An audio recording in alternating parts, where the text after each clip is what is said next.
Overall condition খুবই খারাপ, একেবারে ক্রিটিক্যাল বলতে যা বোঝায় তাই। ওনার ব্যাপারে আমরা কোনো আশার কথা বলবো না। আমরা যখন অপারেশন করার জন্য প্ল্যান করতেছি তখন ওনার ভাই, উনি বুলেট প্রুফের সময় ওনার সাথে ছিলেন, উনি কিন্তু বলছিলেন যে বেঁচে নাই, তারপর আপনারা করেন। কিন্তু আমরা কিন্তু আশা ছাড়ি নাই, তার সাইন অফ লাইফ কিন্তু ছিল। এবং অপারেশনের ভেতরেও কিন্তু আমাদের অ্যানেস্থেশিয়ার স্যাররা যারা ছিলেন ওনারা কিন্তু বলছেন যে পেশেন্টের এফোর্ট আছে। এফোর্ট মানে নিজস্ব শ্বাস প্রশ্বাসের যে শক্তি যেটা। তো উনি এখনো কিন্তু উনি বেঁচে আছেন, কিন্তু এর মধ্যে উনি 2 বার কার্ডিয়াক অ্যারেস্ট, ওনার ব্লাড লস হয়েছে প্রচুর। ওনার নাক দিয়ে মুখ দিয়েও ব্লিডিং শুরু হয়েছিল লাস্টের দিকে আমরা ওটি কমপ্লিট করার পর। এখন আমরা পেশেন্টের ব্যাপারে কোনো আশার কথাই বলবো না।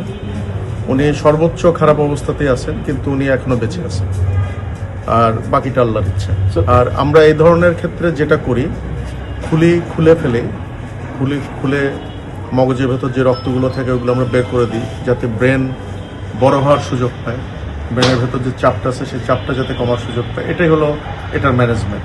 তো এটা আমরা করে এখন রুগীর ভালো আইসিইউ সাপোর্টের জন্য রুগীর যারা আত্মীয়স্বজন তারাই প্রেফার করছেন যে এবার কেয়ারে নেওয়ার জন্য।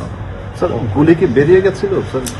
মোস্ট প্রবলি আমরা এত হারিনেসের মধ্যে, কারণ বুলেট যদি ভেতরে থেকেও যায়, ধরে নিলাম যে বুলেট ভেতরে মগজের ভেতরে আছে, ওটা একদম মগজের সেন্টার পয়েন্ট, ওখানে অ্যাপ্রোচ করার কোনো প্রয়োজন নাই, ওটা করা হয় না। মানে বুলেটটা বের হয়ে গেছে, কারণ বুলেটটা একদিক দিয়ে ছিদ্র হয়ে আরেক দিক দিয়ে হাড্ডি ভেঙে বের হয়ে গেছে, সুতরাং ওটা বুলেটই বের হয়ে গেছে আমরা ধরে নিতে পারি। কিন্তু বুলেটের কিছু ফ্র্যাগমেন্ট ব্রেনের ভেতর থেকে গেছে, সেটা আমরা যখন অপারেশন করছি কিছু ফ্র্যাগমেন্ট আমরা পেয়েছি, ওগুলো আমরা সংরক্ষণ করছি, খুব ছোট ছোট ফ্র্যাগমেন্ট।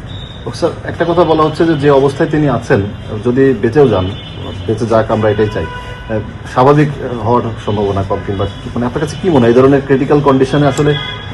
এই ধরনের পেশেন্টদের ক্ষেত্রে আমাদের একটা প্রেডিকশন আছে, কিন্তু এই প্রেডিকশন আমরা কখনোই ডিসক্লোজ করি না। আপনি এটা আমার কাছে জানতে চান না, রোগীর অবস্থা খারাপ। Thank you.